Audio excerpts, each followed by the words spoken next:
Hello fifth class बेटे, आज हम देखेंगे एक्सरसाइज 5.3 जो कि है आपके statement sums.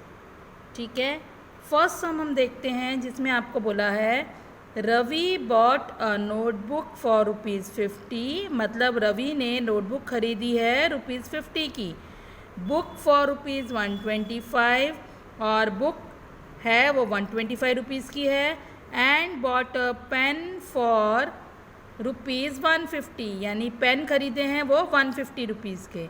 How much money did he spend, मतलब ये पूछा गया है कि उसने टोटल कितने पैसे खर्चे। ठीक है, नोटबुक उसने ₹50 की खरीदी है, बुक उसने ₹125 की खरीदी है और पेन उसने ₹150 के खरीदे हैं। तो टोटल कितने पैसे उसने खर्च किए हैं। तो स्टेप्स के साथ हम इसको लिखेंगे। सबसे पहले तो हम लिखेंगे cost of notebook.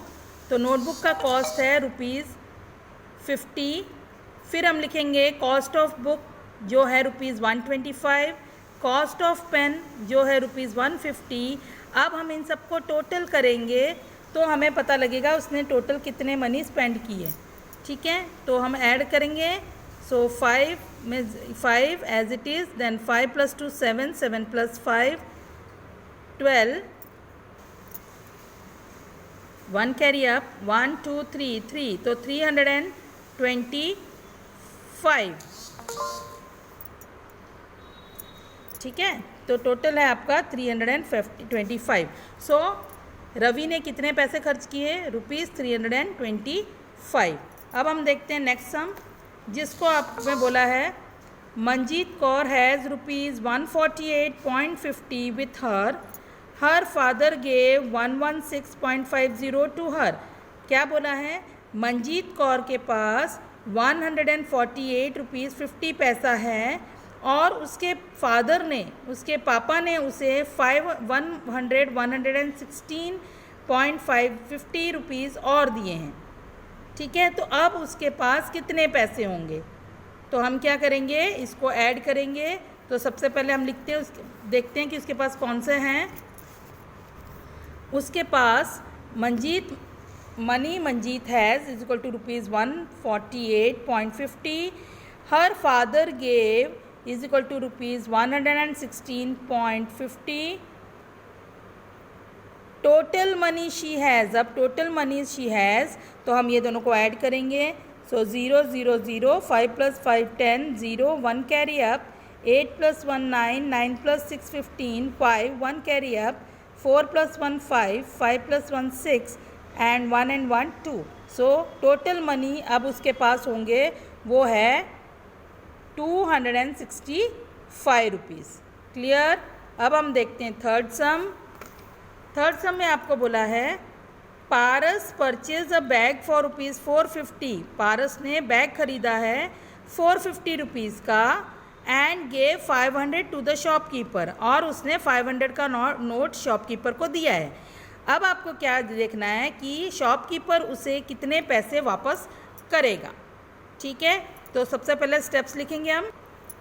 Cost of bag क्या था आपका, ₹450।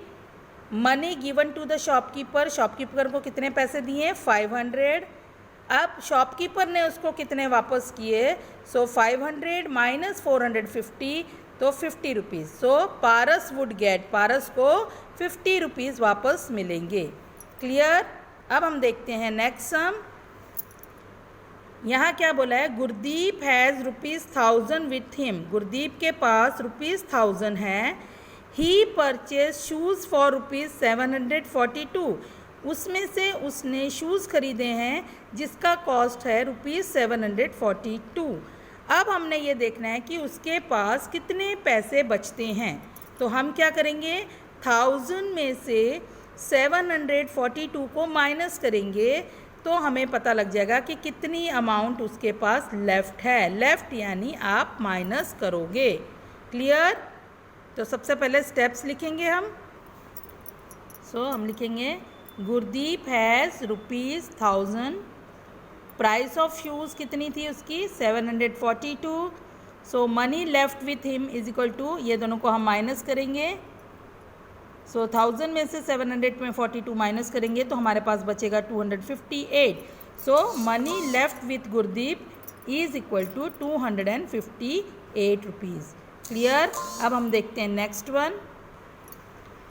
नेक्स्ट है आपका Prabhjot has rupees 2168.50 and her brother Simranjeet has rupees 1248.50। How much money they both have, मतलब प्रभजोत के पास इतने पैसे हैं, सिमरनजीत के पास इतने पैसे हैं, तो टोटल उन दोनों के पास कितने पैसे हुए हैं। तो हम क्या करेंगे, दोनों को ऐड करेंगे। ठीक है। So Prabhjot has rupees 2168.50, Simranjeet has rupees 1248 rupees 50 पैसा।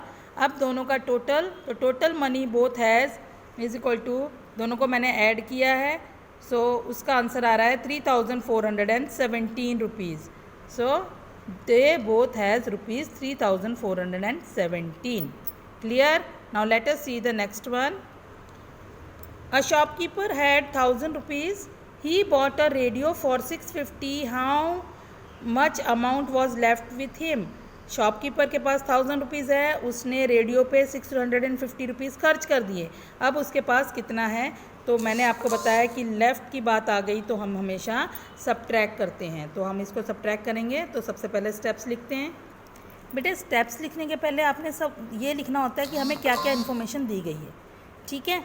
तो यहाँ शॉपकीपर है बोला है, तो कितना बोला है 1000 रुपीज़, और कॉस्ट ऑफ रेडियो यानी उसने रेडियो पे कितने स्पेंड किए, या आप लिख सकते हो स्पेंड ऑन रेडियो लिख सकते हो, कॉस्ट ऑफ रेडियो लिख सकते हो, जो को ईजी लगे वो लिख लेना है। सो कॉस्ट ऑफ रेडियो क्या है आपका rupees 650। Now money left with him, तो लेफ्ट आ गया तो हम ये दोनों को माइनस करेंगे, तो हमें मिला है 350 rupees. So money left with him is equal to 350। Now let us see the next one. Harleen went to the market with her friend. She bought goods worth rupees 3467.50 rupees, and her friend bought goods worth rupees 3350.25 rupees. How much Harleen spent more than her friend? बेटे जब भी मोर या less find करने के लिए आएगा तब भी हमने आप सबट्रैक्ट ही करना है। ठीक है। तो सबसे पहले हम ये देखेंगे कि हरलीन ने कितना स्पेंड किया और उसकी फ्रेंड ने कितना स्पेंड किया, फिर दोनों को हम सबट्रैक्ट करेंगे और देखेंगे कि हरलीन ने कितने ज़्यादा पैसे खर्च किए हुए हैं। ठीक है। तो let us start. So Harleen spend on goods is equal to rupees 3467.50। Her friend spend on goods is equal to rupees 3350.25। अब हाँ, money spend more by Harleen is equal to, हम ये दोनों को सबट्रैक्ट करेंगे। सो हमारा आंसर आता है 117.25।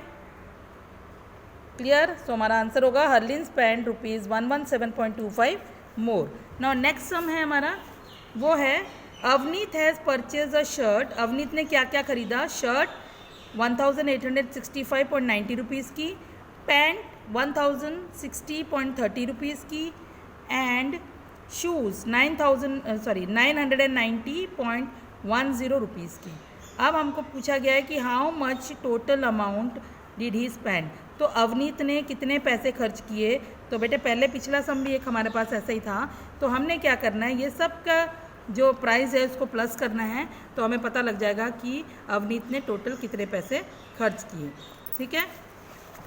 तो हम लिखेंगे सबसे पहले कॉस्ट ऑफ शर्ट लिखेंगे, देन कॉस्ट ऑफ पैंट्स लिखेंगे, कॉस्ट ऑफ शूज़ लिखेंगे, फिर हम इन सबको ऐड करेंगे, सबको प्लस करेंगे।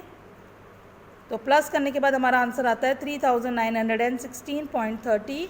तो टोटल अमाउंट अवनीत ने जो स्पेंड किए हैं वो है 3916.30 रुपीज़।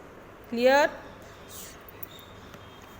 सो बेटे इसके साथ ही हमारी एक्सरसाइज 5.3 ख़त्म होती है। बेटे मैंने बहुत ही सिंपल तरीके से आपको स्टेप्स लिखाए हुए हैं और समझाया हुआ है, लेकिन अगर फिर भी कोई डिफ़िकल्टी है तो आप मुझे मैसेज कर देना, आपकी डिफ़िकल्टीज़ दूर हो जाएगी। ठीक है। तो बेटे अभी तक अगर किसी ने मेरा चैनल सब्सक्राइब नहीं किया है तो प्लीज़ कर लेना, और बेटे प्लीज़ लाइक ज़रूर करना अगर आपको ये वीडियोज़ अच्छी लगती है तो। Thank you.